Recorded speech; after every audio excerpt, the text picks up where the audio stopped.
तो 5 लीडर बनकर के हमारे बीच आने वाले हैं। सो आज मैं इनवाइट करना चाहूंगा हमारे जबरदस्त excitement passionate choral leader miss Poonam Priya ji को। यस, प्लीज वेलकम पूनम जी।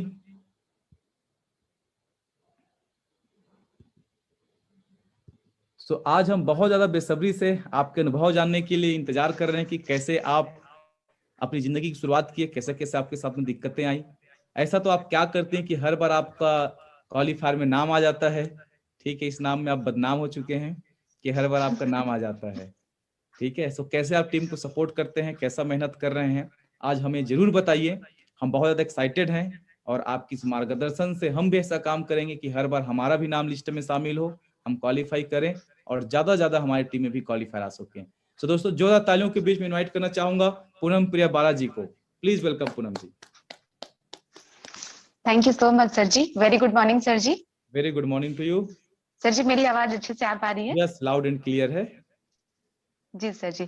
सबसे पहले तो thank you so much sir ji कि आपने मुझे इतने बड़े मंच में जूम सेशन में मुझे बोलने का मौका दिया सर जी।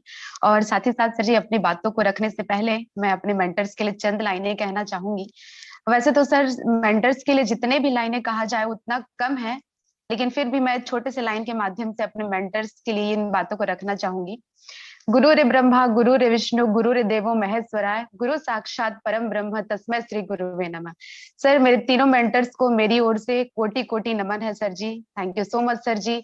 आज इस मंच में जो भी मैं बोल पा रही हूँ, आपके सामने बता पा रही हूँ, जूम सेशन में मंच तक आ पाई हूँ, तो उसका सारा श्रेय केवल और केवल मेरे तीनों मेंटर्स को जाता है। Doctor Vinay Kaushal sir ji, thank you so much sir ji.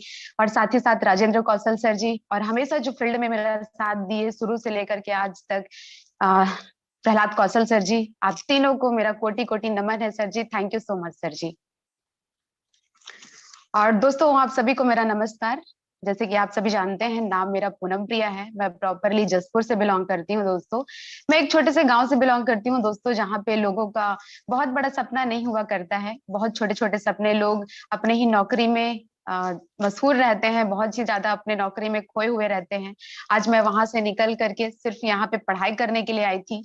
मेरी एजुकेशन जीजीयू बिलासपुर से हुई दोस्तों। मैं वहाँ एमकॉम प्रीवियस ईयर की स्टूडेंट थी और मुझे एमकॉम प्रीवियस में रहते हुए कॉल्ड कॉलिंग के माध्यम से ये बिजनेस को देखने सुनने का मौका मिला और बिजनेस पे भरोसा की, मुझे इस जानकारी पे विश्वास हुआ।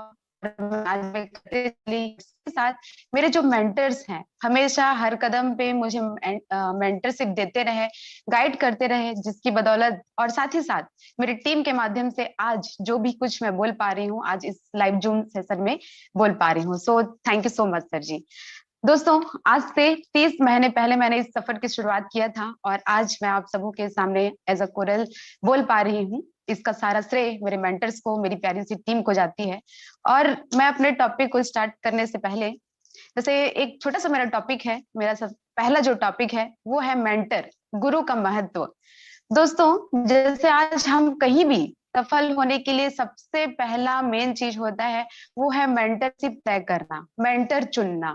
क्योंकि आज दुनिया में जितने भी लोगों ने सफलता लिया है वो, उनको अगर पीछे से देखा जाए या जा करके पूछा जाए, मिला जाए, तो उनका एक ही श्रेय रहता है, वे अपने मेंटर्स को सारा श्रेय देते हैं।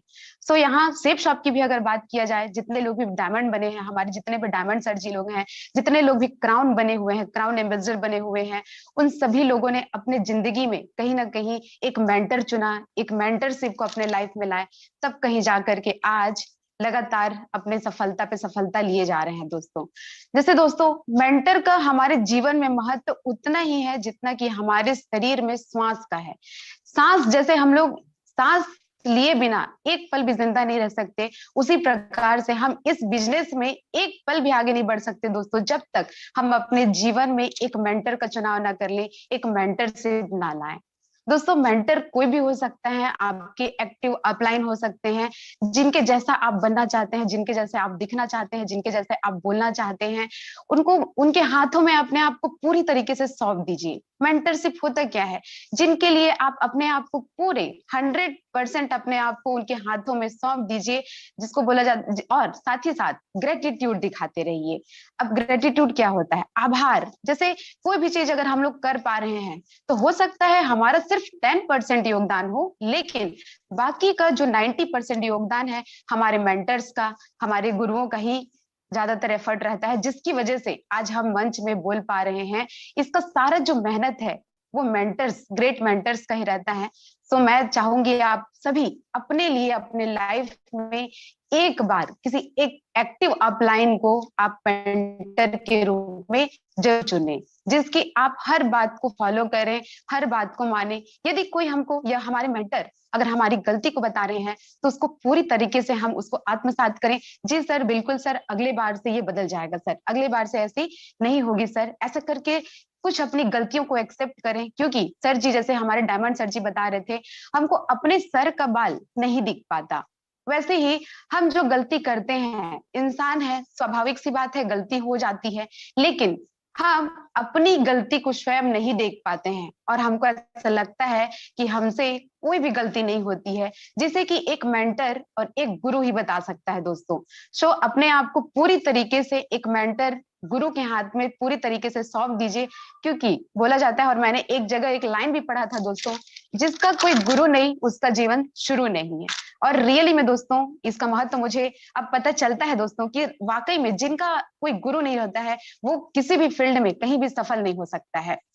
और हमारे डायमंड सर जी के मुंह से ही मैंने एक लाइन सुना है, सबसे ज्यादा इस व्यवसाय में वे लोग खुश होते हैं जो रगड़ के पैसे कमा रहे हैं, या फिर जिसकी लोगों की लंबी चौड़ी लिस्ट होती है।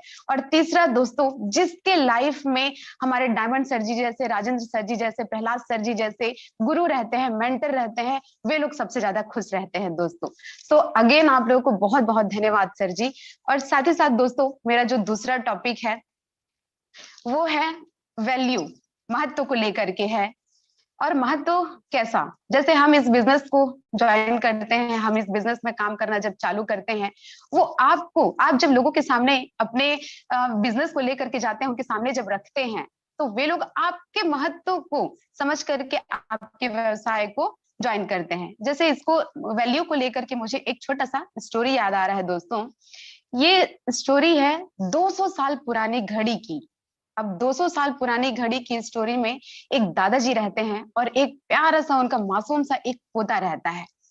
अब उनके जो दादाजी रहते हैं अपने प्यारे से मासूम से पोते को एक 200 साल पुरानी घड़ी को देते हैं और कहते हैं, बेटा अब इसको जा करके फुटपाथ से वो जो अंकल बैठे हुए हैं उनसे जा करके इस घड़ी की कीमत पूछ करके आइए कि ये कितने में बिकेगा। वो बच्चा बड़ी मासूमियत से उस घड़ी को लेकर के जाता है और उस फुटपाथ के उस अंकल से पूछता है, अंकल जी ये एक मेरे पास पुरानी घड़ी है, इस पुरानी घड़ी का रेट क्या होगा, क्या आप बता सकते हैं? तो वो अंकल जी का रिप्लाई होता है, बेटा ये तो बहुत ही ज्यादा पुराना है, इस घड़ी की कीमत केवल और केवल 100 रुपए है। वो बच्चा मासूमियत से पूछ करके वापस आता है अपने दादाजी के पास और बोलता है, दादाजी मैंने इसका कीमत पूछ लिया, इस घड़ी की कीमत ये तो बहुत पुरानी है दादाजी, उन्होंने बताया और इसका कीमत सिर्फ और सिर्फ 100 रुपए बताया। अब उसके दादाजी प्यारे से स्माइल के साथ बोलते हैं, बेटा अब आप इस घड़ी को लेकर के जाइए और आप एक किराने स्टोर जहां पे हम सारा सामान लेते हैं वहां से जा करके पूछ के आइए कि इस घड़ी की कीमत क्या है। वो बच्चा बड़ी मासूमियत के साथ उस घड़ी को लेकर के जाता है और उस किराने स्टोर में जाकर के पूछता है, अंकल जी ये पुरानी घड़ी है, इसका रेट कितना होगा, इसका मुझे मूल्य बता सकते हैं क्या? तो उस घड़ी जो उस दुकान वाले का जो जवाब होता है वो होता है, बेटा ये घड़ी बहुत पुरानी है, इसका वैल्यू या इसका मूल्य केवल और केवल 200 रुपए है। बच्चा फिर से मासूमियत के साथ पूछ करके वापस आता है, अपने दादाजी को बताता है, दादाजी इस बार इस घड़ी का वैल्यू 100 रुपए ज्यादा है, कीमत ज्यादा है, इस घड़ी का वैल्यू कीमत उन्होंने 200 रुपए बताया।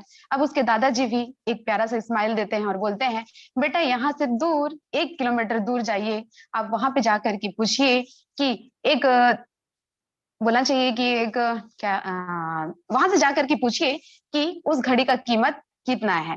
तो वो बच्चा एक म्यूजियम में, मतलब दूर में एक म्यूजियम रहता है, 1 किलोमीटर दूर, वो दौड़ते भागते वो बच्चा जाता है, बड़े एक्साइटमेंट के साथ जाता है और म्यूजियम वाले से जाकर के पूछता है, अंकल जी ये एक मेरे पास घड़ी है, इसका कीमत आप बता सकते हैं क्या? तो उस अंकल का एक जवाब होता है कि बेटा ये घड़ी तो बहुत ही पुरानी है, आपको ये घड़ी कहाँ से मिली, और ये तो बहुत ही ज्यादा कीमती है, आप इसको कहाँ से लेकर के आए? उस बच्चे का जवाब होता है कि ये मेरे दादाजी की है, उन्होंने इसका कीमत पूछने को कहा है। तो उस अंकल जी ने उनको बताया कि इस घड़ी की कीमत करोड़ों रुपए में है, क्योंकि वो बहुत ही शाही घड़ी रहती है और बहुत ही पुरानी घड़ी रहती है।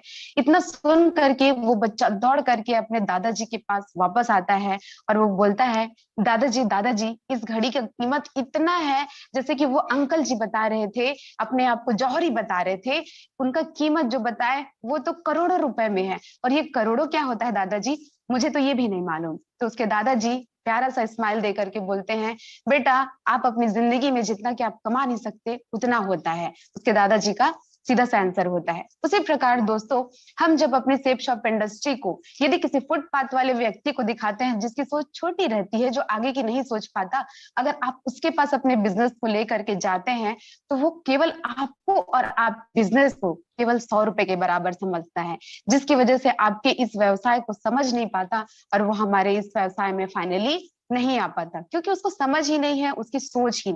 और दूसरा, जैसे हम उससे थोड़ा सा हाई स्केलिंग पे जाते हैं, जैसे कि सेम टू सेम उस किराने दुकान के समान, दुकान के व्यक्ति के समान, जैसे हम थोड़ा सा ऊपर जाते हैं, वो हमारी थोड़ी सी वैल्यू समझता है, हमारे सेफ शॉप की वैल्यू समझता है, क्योंकि उसको थोड़ा सा उसके बारे में नॉलेज रहता है, जो हमारे व्यवसाय को समझते हैं। और हो सकता है वो 100 बीवी का ही डीडी दे, लेकिन आपकी वैल्यू को समझते हैं, आपको थोड़ा सा ऊपर वैल्यू देते हैं, आपकी बिजनेस की वैल्यू को समझते हैं।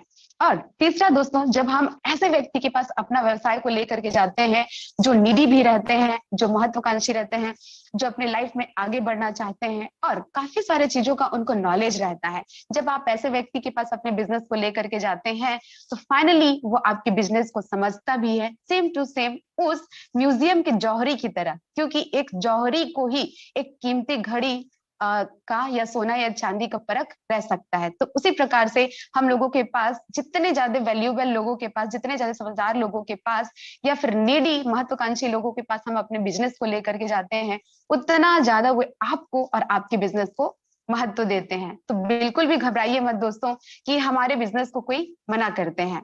और दोस्तों, मैंने एक जगह पढ़ा भी था कि हमारा व्यवसाय ठीक उस ताश के पत्ते के समान है, जैसे ताश में 52 पत्ते हुआ करते हैं, वैसे ही हमारा बिजनेस भी ताश के 52 पत्ते के समान है।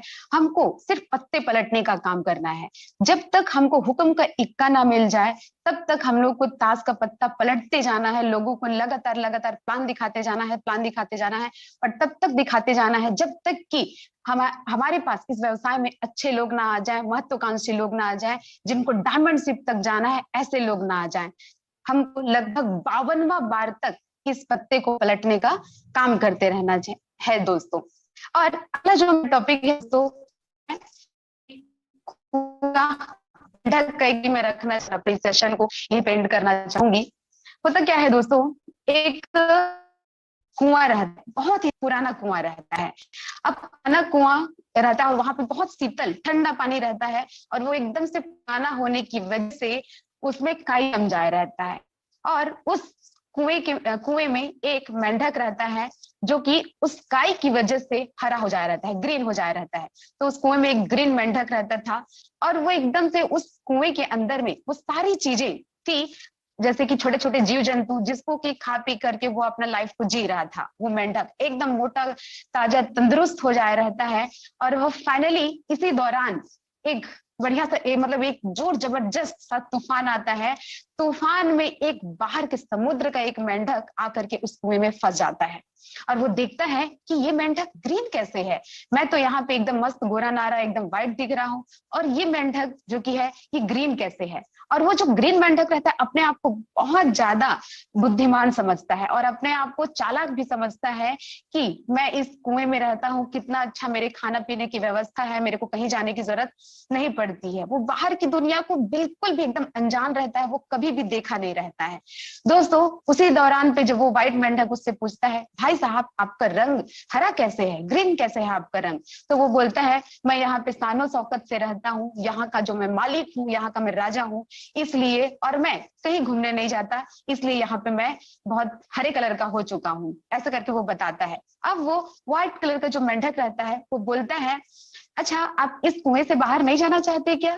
तो वो मेंढक बोलता है, कुएं से बाहर जाने की भला मुझे क्यों जरूरत, क्योंकि मुझे तो यहाँ पे सारा चीज, खाने पीने को सारा चीज मुझे व्यवस्थित है और मैं यहाँ का राजा हूँ। तो वो मेंढक बताता है कि मेंढक भाई, आप अगर बाहर की दुनिया में जाएंगे तो आपको खुली स्वतंत्रता मिलेगी, आप एक बड़ी दुनिया को देख पाएंगे, आप स्वतंत्रता से आप जी पाएंगे।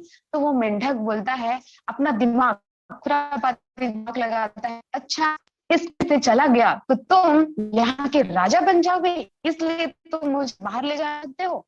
अरे बाहर ऐसा कुछ भी नहीं होता, बाहर कोई ऐसी दुनिया नहीं है जहाँ पे लोग स्वतंत्रता पूर्वक जी सकते हैं, ऐसा कुछ भी नहीं होता, ऐसे करके उसका जवाब होता है। तो वो जो व्हाइट मेंढक रहता है वो चला जाता है, वो बोलता है, अरे ये तो कुएं का मेंढक है, कुएं का मेंढक ही रहने दो, मुझे जो काम करना था, जो मुझे बताना था वो मैंने बता दिया, अब मैं बाहर जा करके अपने जिंदगी अच्छे से जी सकता हूँ। ऐसे करके वो उसी मेंढक, उस मेंढक को, कुएं के मेंढक को कुएं में ही छोड़ करके वो बाहर चला जाता है। अब इसी दौरान पे दोस्तों, जैसे इसको हमारे अगर बिजनेस से रिलेवेंट किया जाए या फिर उसके साथ जोड़ा जाए, तो होता है क्या है दोस्तों, हम जब लोगों के पास बिजनेस को लेकर के जाते हैं, कई लोग वहां पे नौकरी करते रहते हैं, वो लोग अपने जीवन में एकदम कंफर्ट है, क्योंकि उनको सुबह 9 बजे से लेकर के शाम के 5 बजे तक डेली ड्यूटी करने का आदत हो चुका है।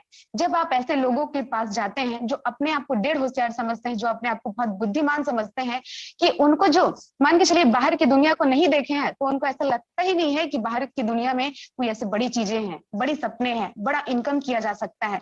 और जब हम अचानक से जाकर के उनको जब अपना बिजनेस प्लान देते हैं, तो उनको विश्वास नहीं होता है दोस्तों, उनको लगता है कि नहीं, मैं ही सबसे ज्यादा बुद्धिमान हूँ, बाहर की दुनिया को देखे तक नहीं रहते हैं, विश्वास भी नहीं करते, और उन लोग फाइनली अपने ही जो ड्यूटी कर रहे हैं, अपने ही नौकरी पेशे में बहुत ही ज्यादा कंफर्ट होते हैं, जिसकी वजह से वो आपके बिजनेस को पहचान नहीं पाते हैं। तो दोस्तों आप लोग घबराइएगा मत, कई लोग उस कुएं की मेंढक की तरह होंगे, कई लोग ऐसे होंगे जो अपने आप को बहुत ज्यादा डेढ़ होशियार समझते होंगे, कई लोग ऐसे भी होंगे जो आपको और आपके बिजनेस को, हो सकता है, वैल्यू को नहीं समझ रहे होंगे, क्योंकि उनकी सोच छोटी है दोस्तों। यही कह करके मैं अपनी वाणी को यहीं पे विराम देना चाहूंगी। जो भी अच्छी बातें थी, जो भी मैंने अच्छी बातें बता पाई, वो मेरे ग्रेट मेंटर्स की वजह से थी, उनकी बदौलत ही मैं आज यहाँ पे बोल करके बता पाई, आप लोगों के सामने सेशन को रख पाई, और जो भी गलतियां थी वो मेरी अपनी थी दोस्तों। सो अच्छी बातों को ग्रहण कीजिए और मेरी जितने भी गलतियां थी उसे भूल जाइए दोस्तों। तो thank you so much sir ji, आपने मुझे इस जूम सेशन में अपनी बातों को रखने का मौका दिया, अपनी बातों को प्रेजेंट करने का मौका दिया। So thank you so much sir ji.